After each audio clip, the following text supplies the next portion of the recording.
no-fly zone to neutralize the Russian Air Force that flies well over an altitude of 15,000 feet. Remember, the Ukrainian military has these Stinger missiles provided by the U.S. government and other Western European allies that can take out a helicopter plane flying below that level. But it's the bombers above that height that is difficult for the Ukrainian military to access. That's the reason why they want more planes to fight one-on-one with the Russian Red Army and its Air Force. The other thing is the no-fly zone. How do you do it? It's tricky, right? You could make an argument, Martha, and I think we may hear this from the string of guests we have to follow this address over the next several hours, is the humanitarian corridors. Can Western governments say to themselves, we're okay watching this humanitarian disaster and think 6 months or a year from now, can we look back in hindsight and say, we did everything we could do? Watch for a change in posture potentially after this address. I mean, that's the bottom line question, Bill. What is our mission here? Are we trying to prevent Vladimir Putin from being able to take over all of Ukraine?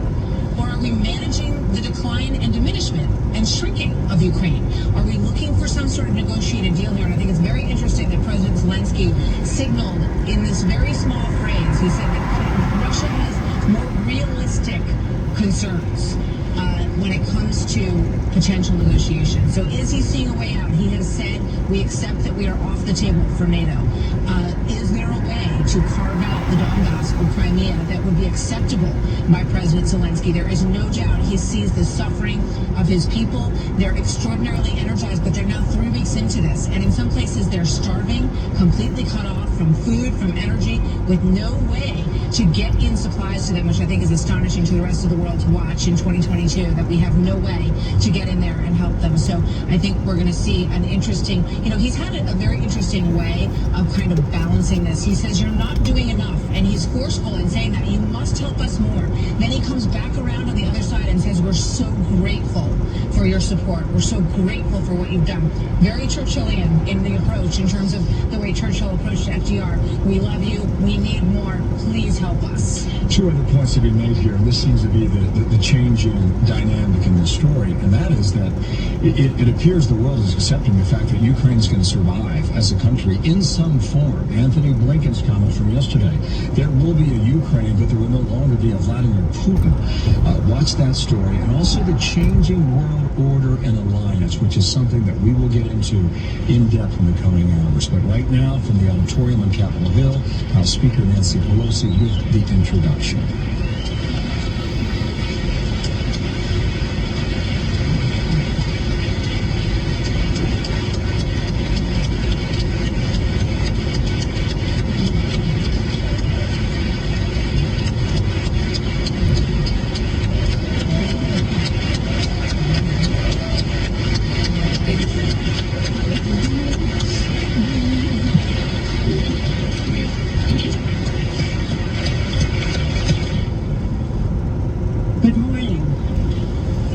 Mr. President, good morning, Madam Ambassador, who is with us this morning. Madam Ambassador.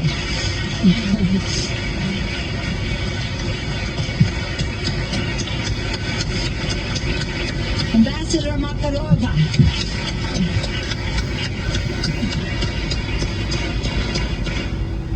Mr. President, it is my honor to present to you the Congress of the United States, which has great respect and admiration and appreciation for your courageous leadership.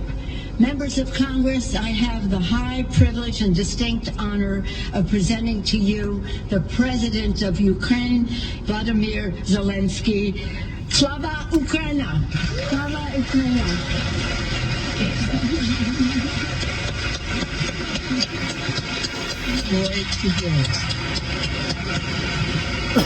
My colleagues, Slava Ukraina! Slava Ukraina!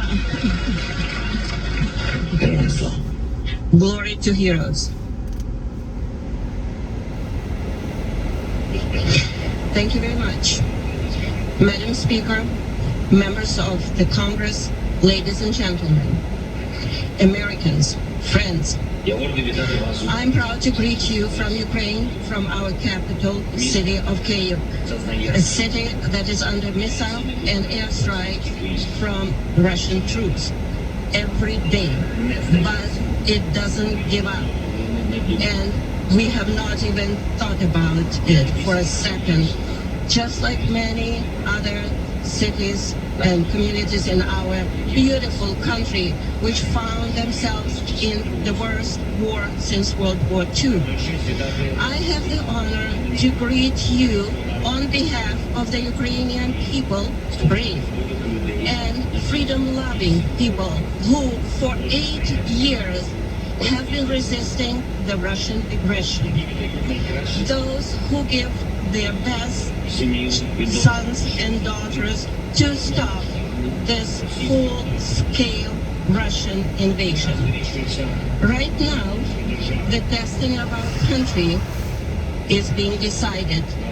The destiny of our people, whether Ukrainians will be free, whether they will be able to preserve their democracy. Russia has attacked not just us, not just our land, not just our cities. It went on a brutal offensive against our values, basic human values. It threw tanks and planes against our freedom, against our right to live freely in our own country, choosing our own future, against our desire for happiness, against our national dreams, just like the same dreams you have, you Americans, just like anyone else in the United States. I remember your national memorial in Rushmore, the faces of your prominent presidents, those who laid the foundation of the United States of America as it is today. Democracy, independence, freedom, and care for everyone, for every person, for everyone who works diligently, who lives honestly, who respects the law. We in Ukraine want the same for our people. All that is normal part of your own life. Ladies and gentlemen, friends, Americans, in your great history, you have pages that would allow you to understand Ukrainians, understand us now, when you need it right now, when we need you right now. Remember Pearl Harbor, terrible morning of December 7, 1941, when your sky was black from the planes attacking you. Just remember it. Remember September the 11th, a terrible day in 2001 when evil tried to turn your cities, independent territories, in battlefields, when innocent people were attacked from air. Yes. Just like nobody else expected it. You could not stop it. Our country experiences the same every day. Right now, at this moment, every night, for 3 weeks now, various Ukrainian cities, Odessa and Kharkiv, Chernihiv and Sumy, Zhytomyr and Lviv, Mariupol and Dnipro, Russia has turned the Ukrainian sky into a source of death for thousands of people. Russian troops have already fired nearly 1,000 missiles at Ukraine. Countless bombs. They use drones to kill us with precision. This is a terror that Europe has not seen for 80 years, and we are asking for a reply, for an answer to this terror from the whole world. Is this a lot to ask for, to create a no-fly zone over Ukraine to save people? Is this too much to ask? Humanitarian no-fly zone, something that that Russia would not be able to terrorize up free cities.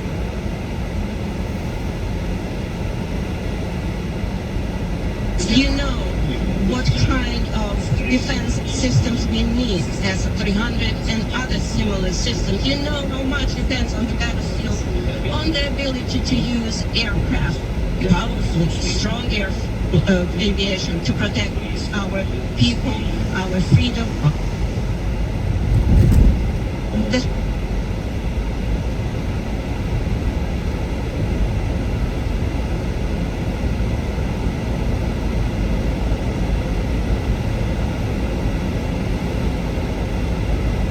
the Ukrainian sky.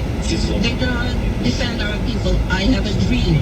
These words are known to each of you. Today I can say, I have a need. I need to protect our sky. I need your decision, your help, which means exactly the same you feel when you hear the words, I have a dream. Ladies and gentlemen, friends, Ukraine is grateful to the United States for its overwhelming support for everything that your government and your people have done for us, for weapons and ammunition, for training, for finances, for leadership in the free world, which helps us to pressure the aggressor economically. I'm grateful to President Biden for his personal involvement, for his sincere commitment to the defense of Ukraine and democracy all over the world. I am grateful to you for the resolution which recognizes all those who commit crimes against Ukraine, against the Ukrainian people as war criminals. However, now, it is true, in the darkest time for our country, for the whole Europe, I call on you to do more. New packages of sanctions are needed constantly, every week, until the Russian military machine stops. Restrictions are needed for everyone on whom this unjust regime is based. We propose that the United States sanctions all politicians in the Russian Federation who remain in their offices and do not cut ties with those who are responsible for the aggression against Ukraine, from State Duma's members to the last official who has lack of morale to break the state terror. All American companies must leave Russia from their market, leave their market immediately, because it is flooded with our blood. Ladies and gentlemen, members of Congress, please take the lead. If you have companies in your districts who finance the Russian military machine leaving business in Russia, you should put pressure. I'm asking to make sure that the Russians do not receive a single penny that they use to destroy people in Ukraine. The destruction of our country, the destruction of Europe. All American ports should be closed for Russian goods. Peace is more important than income, and we have to defend this principle in the whole world. We already became part of the anti-war coalition, a big anti-war coalition that unites many countries, dozens of countries, those who reacted to, in principle, to President Putin's decision to invade our country. But we need to move on and do more. We need to create new tools to respond quickly and stop the war, the full-scale Russian invasion of Ukraine, which began on February 24th. And it would be fair if it ended in a day, in 24 hours, that evil would be punished immediately. Today, the world does not have such tools. The war of the past have prompted our predecessors to create institutions that should protect us from war. But they unfortunately don't work. We see it, you see it, so we need new ones, new institutions, new alliances, and we offer them. We propose to create an association, U24, United for Peace, a union of responsible countries that have the strength and consciousness to stop conflicts immediately, provide all the necessary assistance in 24 hours, if necessary, even weapons, if necessary, sanctions, humanitarian support, political support, finances, everything you need to keep the peace and quickly save the world, to save lives. In addition, such associations, such union provide assistance to those who are experiencing natural disasters, man-made disasters, who felt victims to humanitarian crisis or epidemic. Remember how difficult it was for the world to do the simplest things, just to give vaccines against COVID to save lives, to prevent new strains. The world spent months, years doing things like that, much faster, to make sure there are no human losses, no victims.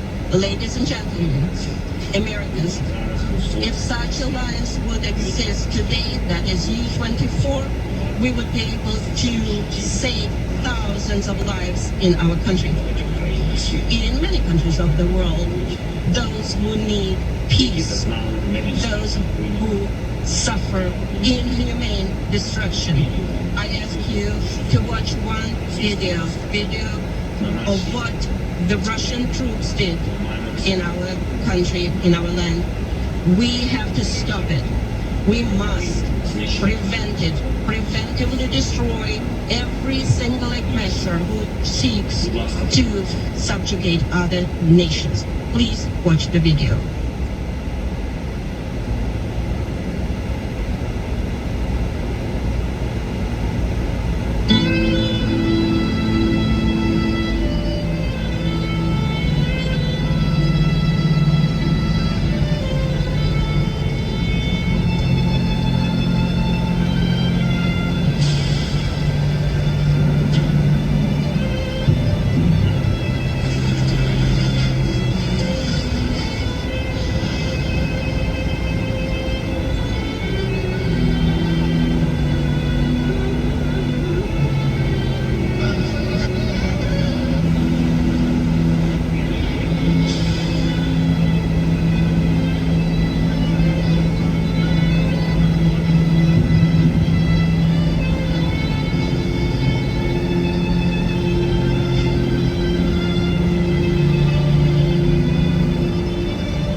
Against the corruption,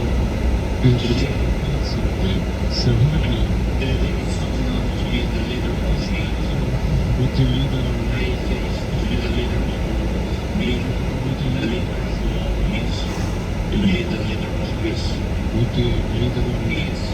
in your country doesn't depend anymore on you and your people. It depends on those next to you, on those who are strong. Strong doesn't mean weak. Strong is brave and ready to fight for the life of his citizens and citizens of the world. For human rights, for freedom, for the right to live, disagree, and to die when your time comes. And not when it's wanted by someone else. Are you me?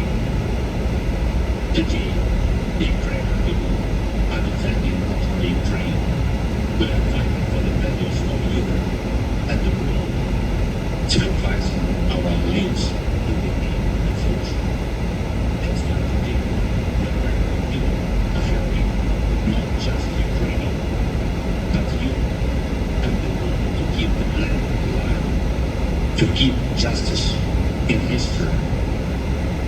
Now I'm almost 45 years old. Today my age stopped when the hearts of more than 100 children stopped beating. I see no sense in life if it cannot stop the death. And this is my main issue as the leader of my people. Great. And as the leader of my nation, I'm addressing the President Biden. You are the leader of the nation, of your great nation. I wish you to be the leader of the world. Being the leader of the world means to be the leader of peace. Thank you. Slava Ukraini. Glory to Ukraine.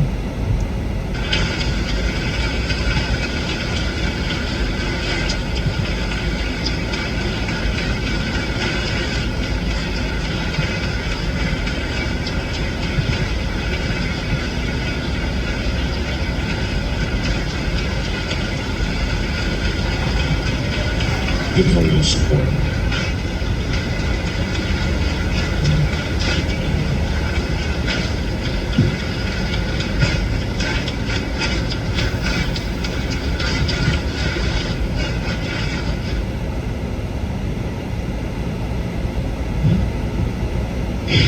It is quite a moment that we just watched together. Declaring we will not give up. The destiny of our country is being decided. President Zelensky, a leader who has captured the imagination of the entire world, making his plea to the U.S. Congress. He played a pre-produced video that showed for several minutes the graphic devastation of the past 3 weeks, the human toll. He appeared to be reading off notes. He mentioned Pearl Harbor. He mentioned 9/11. He played on Martin Luther King's appeal from his I Have a Dream speech. 3 consequential moments in American history. He did a similar thing that was addressed to London and Parliament a few weeks ago. A few expected requests, more airplanes, a no-fly zone. And he asked that the U.S. sanction all members, every member of the Russian government, saying, quote, peace is more important than income. Day 21, meanwhile, the invasion continues, and to our viewers at home and across America and overseas, please stay tuned to Fox News Channel and the Fox station. You're watching out for continuing coverage. Until then, I'm Bill Hemmer from New York.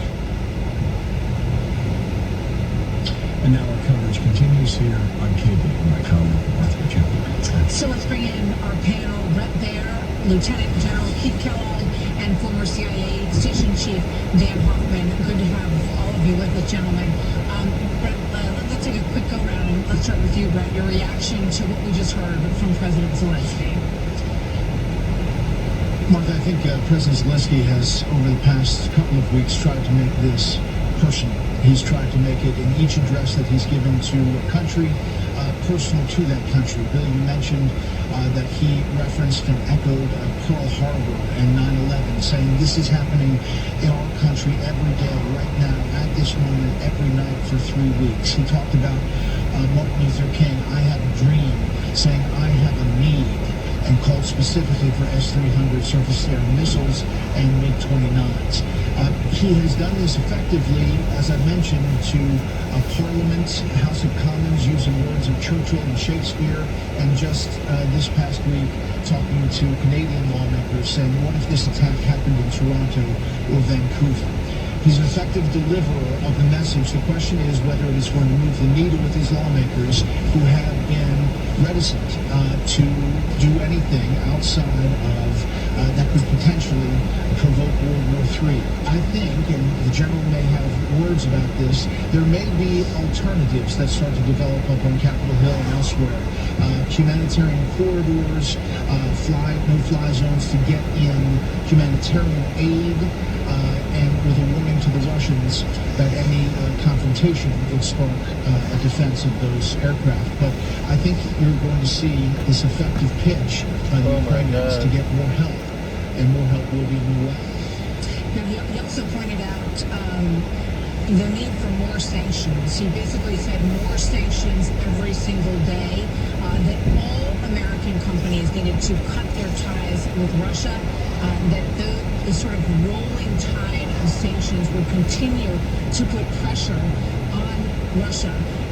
He said it is flooded with our blood. The money that is made in Russia is flooded with our blood. He said he also talked about something, U-24, I think they united 24 countries who would form a new alliance to provide each other with weapons. Obviously, the door, he feels, at least for now, closed to NATO and potentially to the EU as well for him. So he is imagining a future that would include some sort of new alliances at this point, Bill.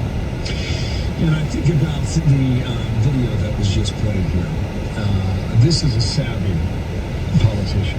And when it comes to the information war, Ukraine is clearly winning that. To General Kellogg and then Hoffman, as they join our discussion here, your initial reaction to what we just heard here from the president in Kiev. Yeah, well, Martha as well. Look, he has weaponized the English language, and he's just been powerful in his delivery. You're right about the information war. He's captured it very well, and videos and incredibly powerful. And he's also challenged President Biden. He said, are you the leader? Basically, he said to President Biden today, are you the leader of the free world? And you must respond to it. And President Biden has a hard task now in front of him because he has to be the leader. And there's options, there's creative ways to help Ukraine. You don't have to put troops on the ground right now. We can create, as you said, a potential humanitarian free no-fly zone. But if we give them the air defense assets, and we just make that enormously difficult for them to put missiles on the ground, they the Russians are aircraft, they can do that with the S-300 system. It's like our Patriot system. But take air defense systems and put them on point targets and make sure that they can continue to move that towards the east. You know, right now, what's absolutely stunning to everybody is that Ukraine is fighting Russia to a standstill. They are. I mean, Russia is not winning this war. They've not been able to penetrate Kyiv. They've had over 7,000 or 8,000 casualties, according to some of the reports. They only lost 15,000 in Afghanistan. And if they're approaching the Afghanistan numbers, then they've got a huge problem at home. And Zelensky, to his credit, he is a wartime leader.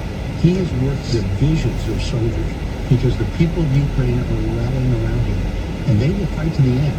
And we ought to be on their side in every way possible. If they want a BB gun, give them a BB gun. If they want a rock, give them a rock. If they want air defense, give them air defense. And for God's sake, give them MiGs too. Poland wants to give them up. They're fourth-generation fighters, fifth-generation in stealth. They're good aircraft. They'll increase their Air Force by 1/3. They can fight this out. As he said earlier, you know, I don't need a ride. I need ammunition. I need support. I need logistics. Let's give it to them. No. Thank you, General. Stand by one moment here. Dan Hoffman now joins our coverage. And Dan, you spent a lot of time in Moscow. You spent your life studying Putin. You spent your life studying the old communist regime there. There was an excellent piece in the Washington Post this morning. I encourage all of viewers to find it. Putin's war proves Russia is no longer a superpower. Here is the end sentence, Dan. And I think the sum of what we've been watching over the past 3 weeks, the debacle in Ukraine is the end of Russia's superpower status. In his obsession, Putin has revealed unprovoked the extent of his nation's decline. Do you agree with that as we stand here today, Dan? That might be true, but Russia is more dangerous to the world than arguably Russia or the Soviet Union might ever have been. It's such an extraordinarily powerful speech from President Zelensky. Ukraine is under siege right now. Russia's raining down hell on Ukrainian civilians. And let's not forget that Russian mercenaries are trying to kill President Zelensky. There's been reportedly at least 3 attempts on his life. I'm sure there have been quite a number more that Ukraine has been able to prevent.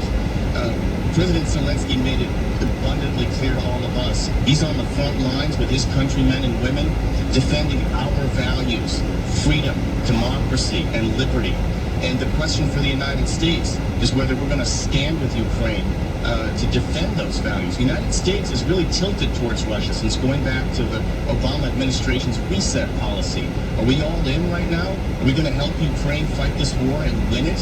I think we might want to take a page out of Russia's strategy. We may need to escalate a little bit in order to de-escalate. If we don't show that we're serious about making this prohibitively costly to Vladimir Putin in terms of spilled blood and treasure, and there's more we can do, then he will carry on killing Ukrainian civilians. And President Zelensky was right to say there's blood on our hands, all of us, for not having done enough. There's more we can do. I think Brett made a really good point about the S-300 air defense system. That is something that we absolutely should be providing Ukraine. Yes, thank you We're for going that. to hear from President Biden a little bit later today. General Kellogg, we expect that we will be upping the financial price tag of our weapons help to $1.2 billion in terms of what we're sending. And I want to go back to what you just mentioned because I noted that as well. He said, President Biden, I wish you to be the leader of the free world. And I think history is going to look back on this moment because there is a shift going on in the global dynamic, in the alignment of nations, whether it's Russia, China, Iran, the United States, a newly strengthened NATO.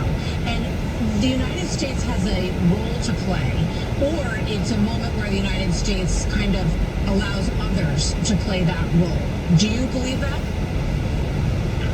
Martha, absolutely. Look, this is an opportunity for the United States to really be in the driver's seat for freedom around the world.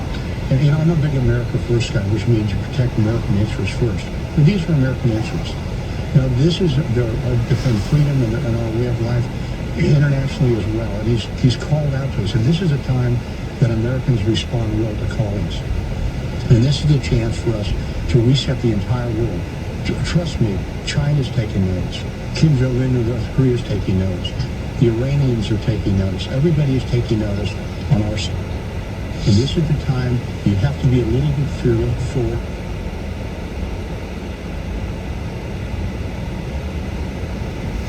Let's forward hard on reset.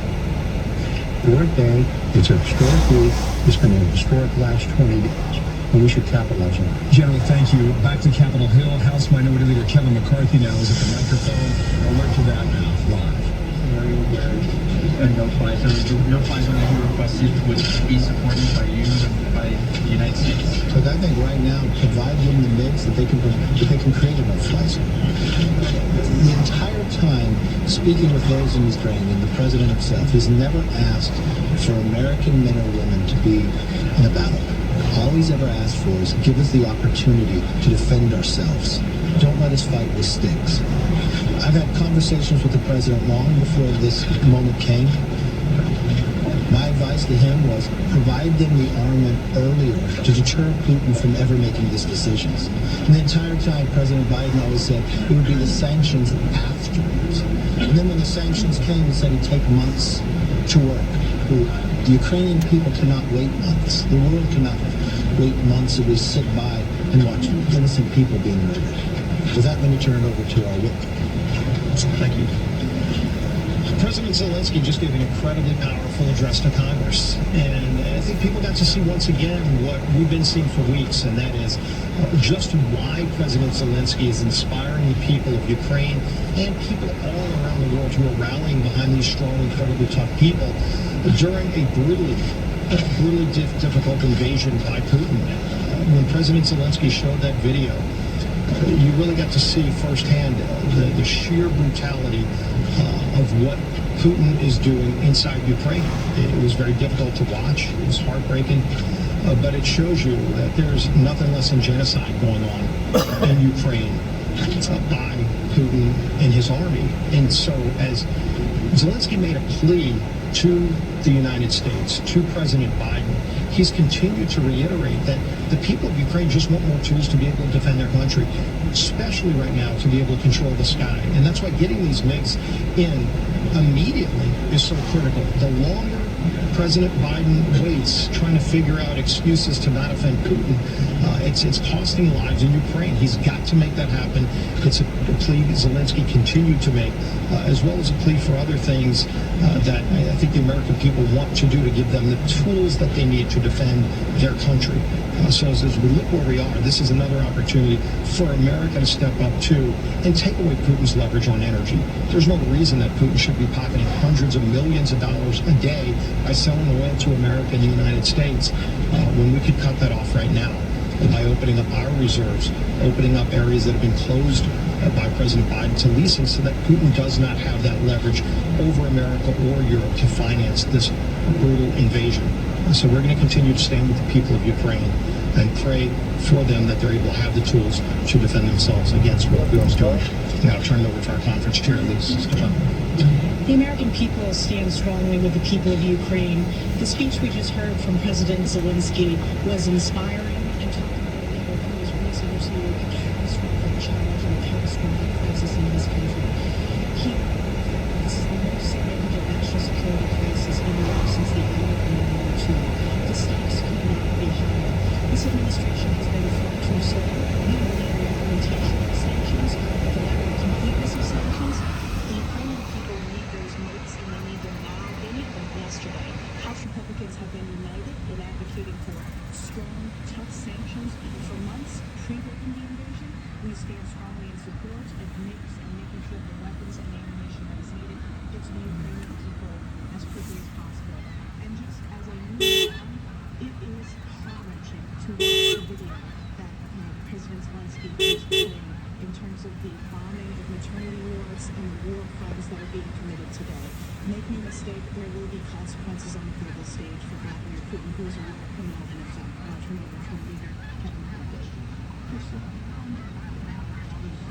conference proposed mentioning the mix from Poland to the Ukrainians in terms of what's been discussed and what is the proposal that you all believe should be? I think it's a move forward exactly as they said. If they transfer to America, then it's no different than us providing the javelins or others. The problem is the delay.